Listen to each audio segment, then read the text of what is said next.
Hey there, hi there, ho there, it's Gord, your hurtin' hippie, and it's Saturday. I don't often do a video on Saturday. My mind is not all that together, and I tend to forget things. I tend to and I tend to forget things. Let's fix this. There we go. Pitter patter, get at her, Gordy. Let's talk. I have no idea what the title is going to be because today is a real potpourri of things. I've had a really good week. It has been crazy. I've had so much to do and so much to get done and so much change happening. But I want to start with what is always my pride and joy, and that's my children. My youngest, Pasha. Couple of things he's done. First of all, he has just excelled in grade 6, the final year of elementary school, and it's back like when he was in grade 2 and 3 and just loved school. He maybe didn't like how his mom and dad were splitting at that time, but school was his place, and for the last year or so he's had a tough time. And he's right back in the swing of it. It's like he hit a home run. You know, had to add my own sound effect there. But yeah, I went to the parent-teacher interview, the first one of the year, get to know the teacher. 2-3 weeks after school starts, she's gotten to know the kids. And this was the first time there was absolutely zero negative. There was not a but this or but that. There was no buts. No buts at all. And I really, really enjoyed the way this teacher handles these kids. She treats them with maturity, but as if they're her friends. You know? She has a responsibility to them. You can see she takes it very seriously. She's really amicable yet tough, and that's the kind of teacher I like. And it turns out that's the kind of teacher Pasha likes. I'm very, very happy. And on top of that, Pasha has been really knuckling down on his learning of cooking. He cooked again. Remember, he cooked homemade sloppy joes for this family, and we loved them. They were great. Then he went home and modified the recipe on his own and made them for his mom and her guy, and they loved them. So he's been saying, I really want to bake, Dad. And I used to bake a lot with my mom. I used to make jam with my mom. I loved that kind of stuff. And he wanted to bake. And so we decided, let's get at her. But I had no baking utensils at all. I didn't even have a mixer, you know. I didn't even have measuring spoons. So I've spent this week not only getting the stuff like vanilla extract, brown sugar, baking powder, etc. that he needed to get some baking done, but I also had to get the baking dishes. I had to get cake pans and bread pans and cookie sheets and mixing bowls and a mixer. So it was a lot of fun. And finally, yesterday, Pasha baked his first cake, and it was pineapple upside down cake. Not from mix, from scratch. Most people, when they make one, they just make a simple, you put down the pineapples, a little bit of maraschino cherry, a little bit of butter and brown sugar, and then you make a white cake mix from a box and pour that over it and cook it. No, this was right from scratch, mixing the wet with the dry and learning how to not overbeat it once the butter's in there and all that kind of stuff. And he did every step himself. It was, and he changed it up a bit. He used candied cherries, not maraschino cherries. They were stronger in flavor and less fake. You know what I mean? But another thing about the pineapple upside down cake is what it means to this old guy. My mom used to make me a pineapple upside down cake for my birthday every year when I was young. It was my favorite cake ever, and ever. I loved that cake because it gets such crispy brown sugar corners on. Anyways, when I moved out of the house, I was 17, moved to Edmonton, quite a ways away, and me and Mom, I've talked about her many times. She was my best friend, and we'd talk on the phone every week, but I would visit twice a year, sometimes 3 times a year, and every single time I visited, she made pineapple upside down cake. To the point that if we back up just a few years before she passed away, she had fallen in the backyard and fractured her C2. Yes, broke her neck. And she was in a cage, orthopedic, a cage cast, whatever, around the head to keep her neck from moving for a month and a half, 2 months. Anyways, during that time, of course, I went to visit her, and I get there, and she's got a pineapple upside down cake ready for me. You know, I almost want to cry. I miss her a lot. I cut a piece out there. I miss her a lot, but I see her so often in Pasha. I see her in my grandchildren. She is the matriarch of this family and will be remembered very, very well through many things. And it's sure nice to see her memorialized in our own dessert. You know what? While I get my head together, let's put up just a little quick montage about Pasha cooking this meal.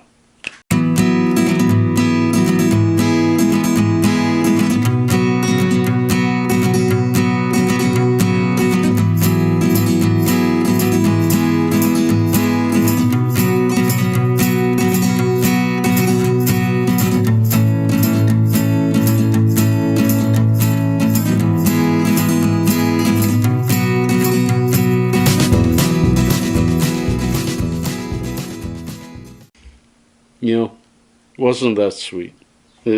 He did such a good job. He worked really hard. That is not the easiest cake to make. It's not really difficult. You're making a white cake and you're adding a bunch of stuff to it, but it takes being exact, and it brings in all that professionalism that is required of a chef, and I do think I have a little chef here. Who knows, a couple of years from now, Master Chef Junior champion, Pasha Burch. Friends, I have other things I do want to talk about. First of all, I love the green screen. I know you're seeing it bleed through this hat, and you guys might wonder why I wear this hat all the time. It isn't just because it's got a cannabis leaf on it. It is because it says, peace and cheers, love and harmony. At Christmas, my boys had this made for me. It's my saying. It's my hat. I love how things bleed into the background, and you know, I enjoy that. I sometimes play around with it. Make sure you keep visiting. Now, what am I going to talk about? I do want to talk about YouTube. thank you all for all the extended views that my shame on YouTube brought. I have been noticing a change, and a few of you mentioned it, that I'm showing up in your recommended stream again. No, I haven't made any changes except stood my ground. I'm on to almost 2 months since they took away my monetization. They told me wait 30 days, ask for it back, and we'll give it back to you. Yeah, no, I don't play that game. I'm not asking for it back. And my views dipped. My views dipped huge. And stayed there for a while. But in this last week, I'm back on the climb up again. Maybe their spanking of me is over. But I'm not going back. I promise you these are going to be ad-free. And whenever you notice that, hey, I so love that I don't get interrupted with ads, give a shout out to one of those 12 or all of those 12 supporters in Patreon. They're always mentioned below. And a little shout out to any of you that want to also support this channel. You can do it from $2 to $5 a month, and you get exclusive at least one, usually 2 or 3 a month of Hippie Unplugged, where I really tell you how I feel. And you may not agree with it, but it's fun. It's fun. Up to you. Let's move on. So YouTube, maybe you're getting better. Maybe you're starting to realize that you can't throttle down people because it's going to get caught when you start getting investigated. And you're being sued on many, many fronts. So I think you're starting to try to clean up your act. I hope so. And the next thing I wanted to talk about was my Prime Minister. And I hate calling him mine. I didn't vote for him, never would. Didn't vote for his dad, Mr. And I use the term loosely, Trudeau. You know, Trudeau roughly translated means water puddle or mud puddle. And he's definitely in some mud right now. If you haven't heard, our Prime Minister, if you don't know him very well, who knows? Maybe I think he's one of our most known Prime Ministers because he's a photo op white knight princess.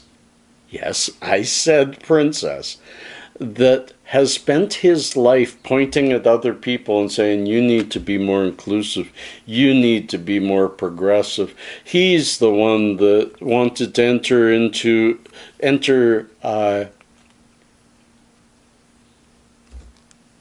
gender-specific issues into climate change legislation.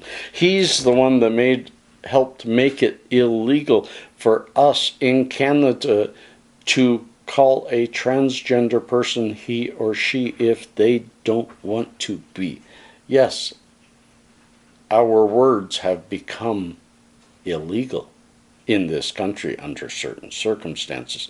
So it was with some giddy schoolgirl feelings that pictures of him being non-progressive, let's say that, came forward. He was first caught doing brownface.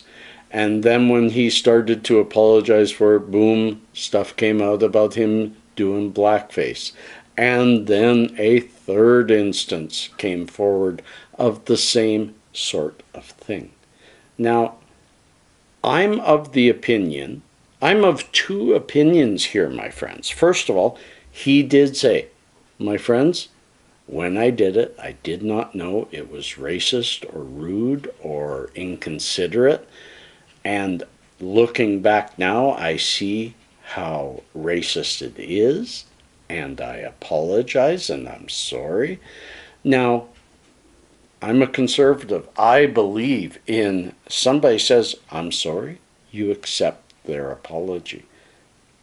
But you always do have to notice, where does it come from? And I accept that he's sorry. I accept that he probably wouldn't do this again.